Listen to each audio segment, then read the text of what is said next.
Bonjour tout le monde, ici Charlotte, vétérinaire conseil pour Direct Vet. Je suis ravie de vous retrouver aujourd'hui pour le 4e jour du défi de l'été, à savoir répondre à une question en vidéo. Alors aujourd'hui c'est une question d'une internaute qui me demande « Bonjour, j'ai une chatte qui n'arrête pas de faire pipi partout. On a fait des analyses des reins et on n'a rien trouvé. Par contre j'ai l'impression qu'elle est très stressée et qu'elle est toujours sur le qui-vive. Que pourrais-je lui donner comme produit homéopathique pour essayer de solutionner ce problème cordialement ?» Alors effectivement, si votre vétérinaire n'a rien trouvé au niveau des reins et de l'urine, il y a une forte chance que le stress soit un facteur du marquage urinaire.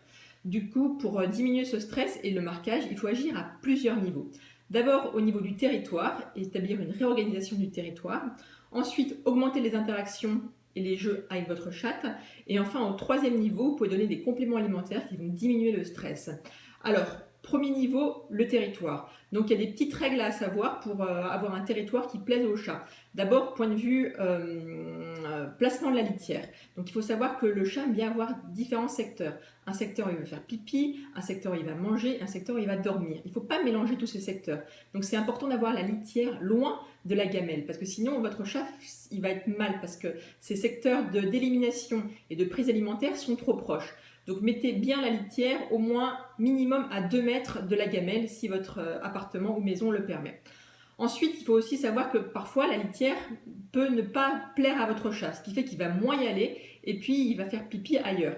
Donc soit parce que vous avez une litière qui a un couvercle, du coup votre chat il est un petit peu stressé, il trouve que c'est un petit peu exigu, donc éventuellement essayez sans le couvercle, soit parce que finalement il trouve que les graviers, la litière au fond, elle est trop sale. Donc pour nous ça a l'air propre, mais si c'est un petit peu sale pour lui, ça va lui déplaire et il ne va pas y aller. Donc essayez aussi d'avoir une litière très propre. Donc autant que vous pouvez faire. Sachant que si vous avez plusieurs chats à la maison, on conseille d'avoir toujours une litière de plus que le nombre de chats. Donc si vous avez 3 chats, essayez d'avoir 4 litières, 2 chats, 3 litières, etc. Toujours le nombre plus 1. Voilà, donc après, essayez un petit peu de le stimuler, d'augmenter les interactions avec lui, d'augmenter le jeu. Tout ça, ça va favoriser un bien-être et diminuer le stress. Donc, augmenter le nombre de jouets, de grattoirs chez vous, etc. Jouer avec lui, mettez des croquettes dans des petits jouets qui sont un petit peu des pièges, des jeux comme ça qui vont un petit peu augmenter son instinct de chasseur et ça va diminuer le stress chez lui s'il ne peut pas sortir, s'il ne peut pas assouvir son instinct de chasse.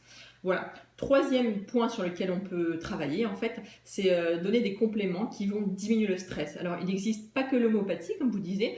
En homéopathie, il y a le Nervosil, mais on a aussi le Zilken, donc qui est un médicament qui est basé sur des protéines de lait, en fait des extraits de protéines de lait, et ces extraits de protéines de lait ont un effet calmant. Parce qu'on s'est rendu compte qu'en fait, après la tétée, les petits chatons ou les petits chiens, en fait, sont bien calmes, ils ont un sentiment de plénitude, de bien-être, qui est lié justement à l'alpha-caséine, qui est une protéine de lait, une fraction de la protéine de lait, et donc le Zilken reprend cette fraction de la protéine de lait. Donc c'est quelque chose qu'on peut essayer, qui donne de bons résultats pour le stress.